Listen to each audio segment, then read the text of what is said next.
My father didn't even look up from his wine. He was mid-sentence, telling the table about my cousin's promotion at some hedge fund, when he pivoted. The shift was so smooth I almost admired it. He transitioned from her accomplishments to my apparent lack of them without even taking a breath. My mother nodded along, rearranging her napkin. This was a performance they'd rehearsed. I could tell by the way she waited for her cue. When he finally paused, she leaned in. Concerned face, soft voice. The tone she probably thought was gentle. She used the word disappointment 3 times in one sentence. I don't remember the exact phrasing. Something about how they'd had such hopes, how they didn't understand where things had gone wrong, how every year they grew more disappointed. The restaurant was upscale. Low lighting. Tables close enough that I knew the couple next to us could hear every word. My brother stared at his plate. This wasn't new. They'd been building to this for months, maybe longer. Every phone call had carried the same subtext.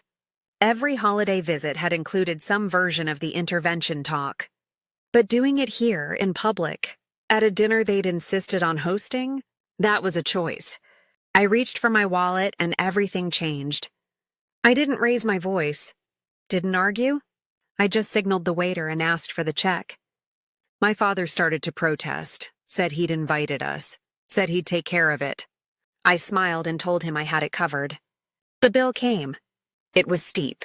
Multi-course meal for a family that apparently had enough time to critique my life, but not enough respect to do it privately. The total sat just north of $8,000. I slid out a card they'd never seen. Black. Heavy. The kind that doesn't have a preset spending limit because the issuing bank already knows what you're worth. The waiter took it without a word. My mother opened her mouth, then closed it. My father's expression shifted. Not pride. Not curiosity. Something closer to confusion, maybe alarm. He didn't understand what he was looking at yet, but he knew the optics had changed. And when the waiter handed back the receipt, my mother went pale. They'd asked what I did for work. I'd said consulting. Technically true. Vague enough to be useless. They'd pushed for details and I'd deflected. After a while, they stopped asking and started assuming. The evidence, from their perspective, appeared damning. I drove a car that was nearly a decade old. I lived in a neighborhood they described as transitional, which meant they were embarrassed to visit. I dressed like someone who worked from coffee shops, because I did. I had no office, no business cards, no LinkedIn profile that made sense to them. My mom once offered to pay my rent. I was already worth more than both of them. I have the text thread still. It's dated to a Tuesday in late spring. She'd written that she and Dad had talked, that they wanted to help me get back on my feet, that there was no shame in accepting support. She'd included a heart emoji. I'd thanked her and declined. Receipt. That text thread sits in my archives, proof of the gap between what they saw and what was real. Reframe. The failure wasn't real. It was a costume I wore because the alternative felt more dangerous. If I'd told them the truth early on, when the numbers were still climbing, when the structure was still fragile, they would have had opinions. They would have wanted involvement. My father would have introduced me to his friends, tried to insert himself into deals he didn't understand. My mother would have told everyone, turned it into social currency before it was even stable. Every family gathering was a performance I apparently kept failing, and I let them believe it.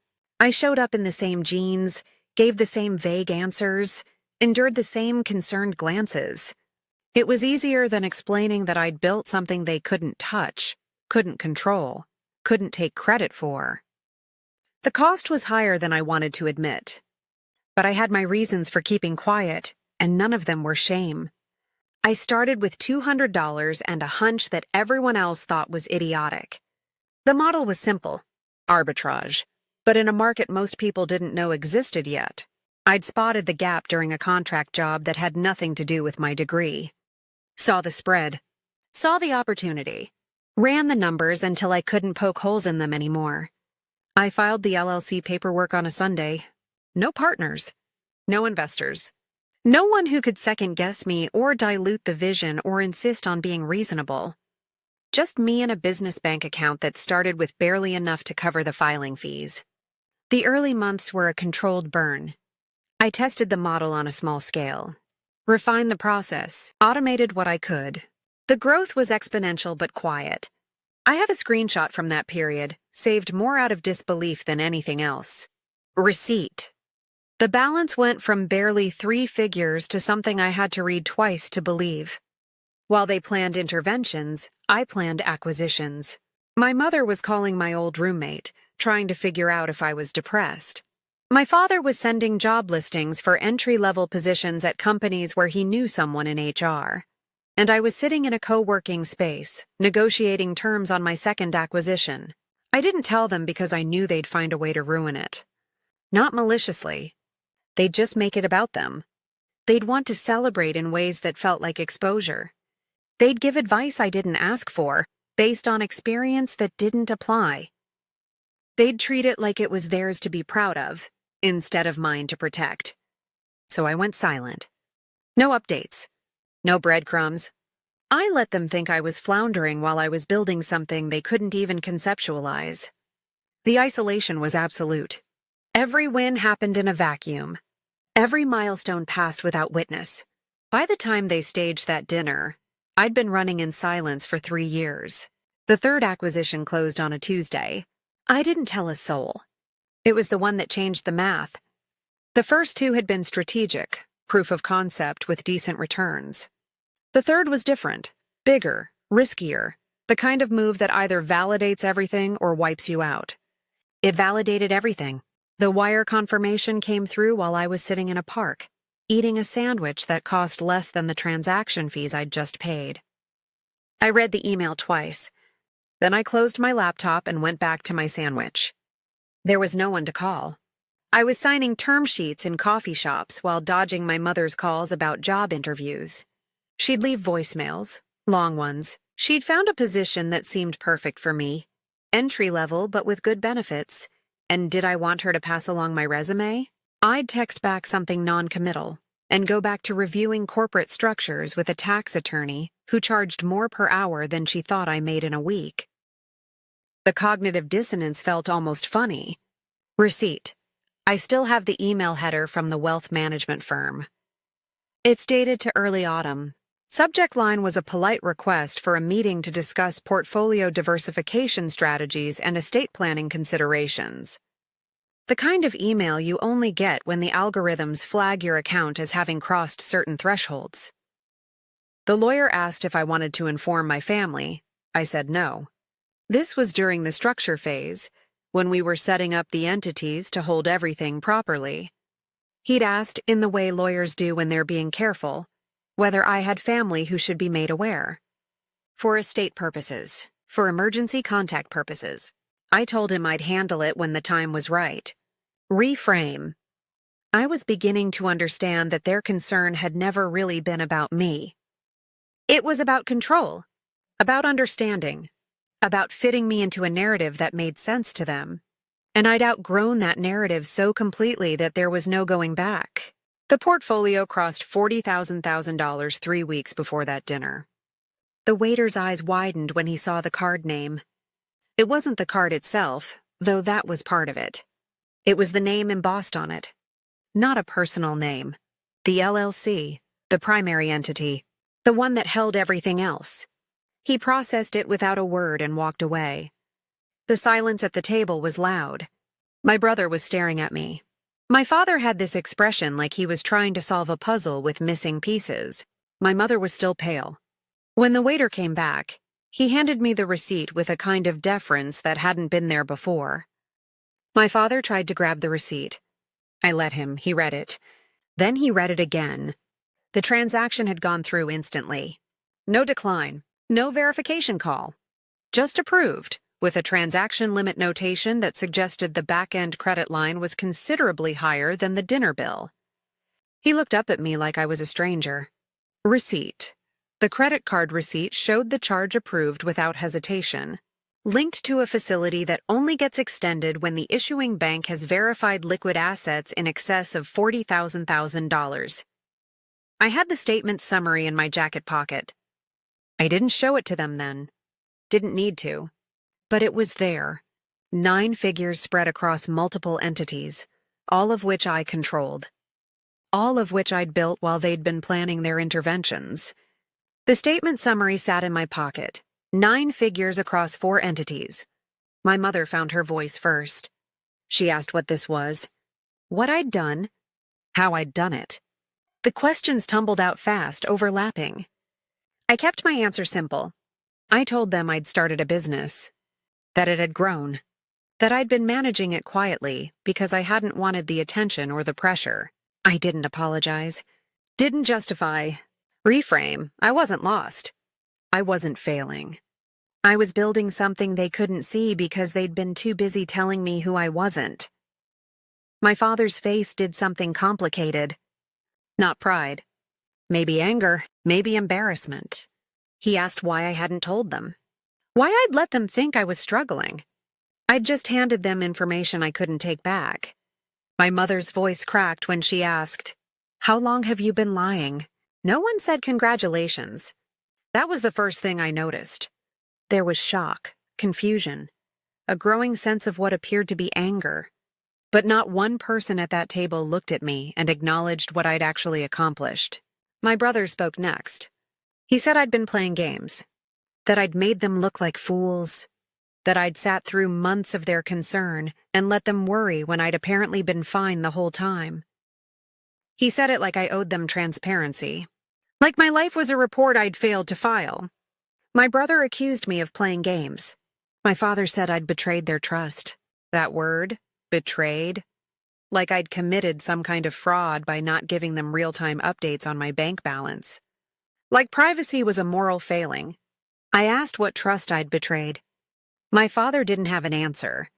He just shook his head, said he didn't know who I was anymore, said he'd thought we were close, thought I told them things. My mother was crying quietly, in that way that seemed designed to make me feel guilty. Reframe, I'd thought the money would be proof. Evidence that I'd been fine all along.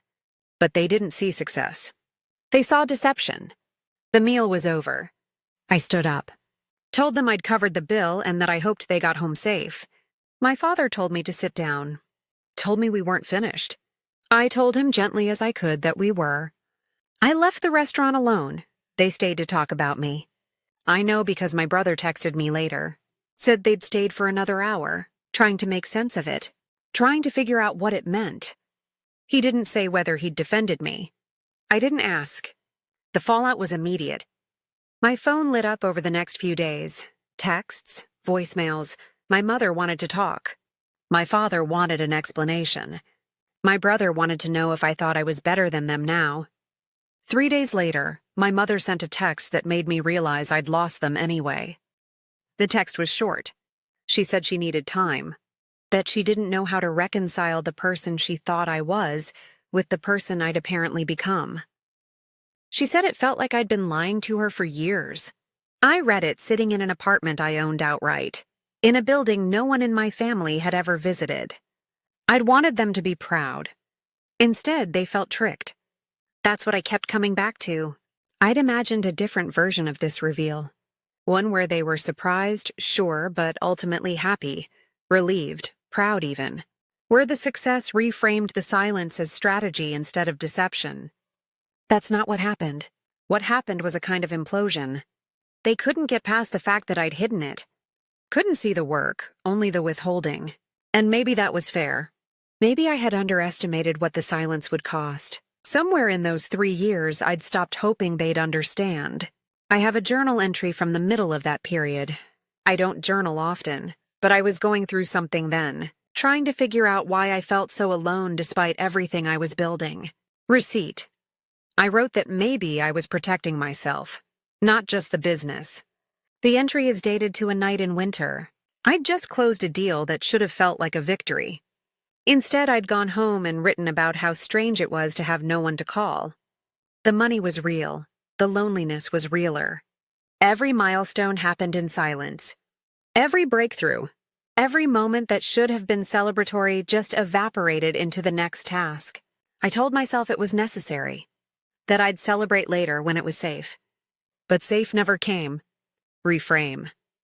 The silence had protected me from their interference, their control, their need to make my life legible to them. But it had also turned success into a secret, and secrets are heavy. I'd built something extraordinary, but I'd built it in a vacuum, and now that they finally knew, the knowing had poisoned it. They couldn't see it for what it was, only for what I'd kept from them. I'd won the game, but I couldn't tell you what the prize was anymore. The months after the dinner were strange. Not silent, but not warm either.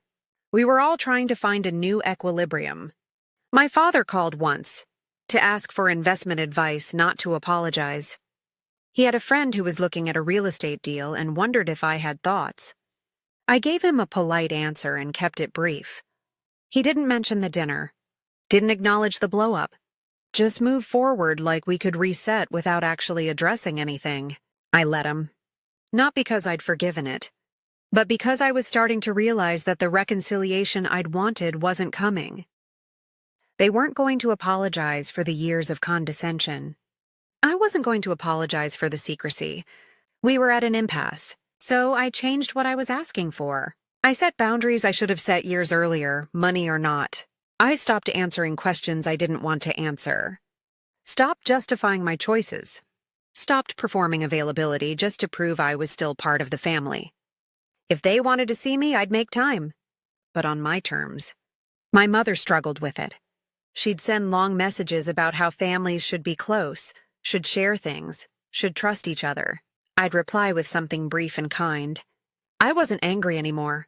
Just clear. Forgiveness wasn't the goal anymore. Clarity was. We started having short transactional conversations. Holidays were negotiated in advance. Visits were brief and surface level. My brother and I found a rhythm that worked, mostly by not talking about anything that mattered. It wasn't healing, not the kind you see in movies, but it was honest. Reframe. Healing doesn't mean going back to how things were. Sometimes it just means going forward with your eyes open. I stopped waiting for them to understand. Stopped needing them to be proud. I built a life that didn't require their approval, and slowly, the weight of their judgment stopped mattering as much. We're not close now, but we're finally honest. Looking back, I can see the shape of it more clearly. They see me now, but I'm not sure it's really me they're looking at. They see the business, the portfolio, the evidence of success that fits a narrative they understand. But the person who built it in silence, who chose isolation over interference, who valued autonomy more than approval, I don't believe they see him at all. And maybe that's okay. They understand that I succeeded. They don't understand why I had to do it alone. I've made peace with that gap. The question I get asked most when I tell this story is whether I'd do it differently, whether the silence was worth it, whether I regret the cost. I'd do some of it differently, but I wouldn't undo the silence. It saved me. If I'd brought them in early, the business would have become theirs in ways I couldn't have controlled. They would have shaped it, narrated it, turned it into a story about them. The silence gave me space to build something that was entirely mine. But I would have handled the reveal better. I would have prepared for the fact that they'd feel deceived.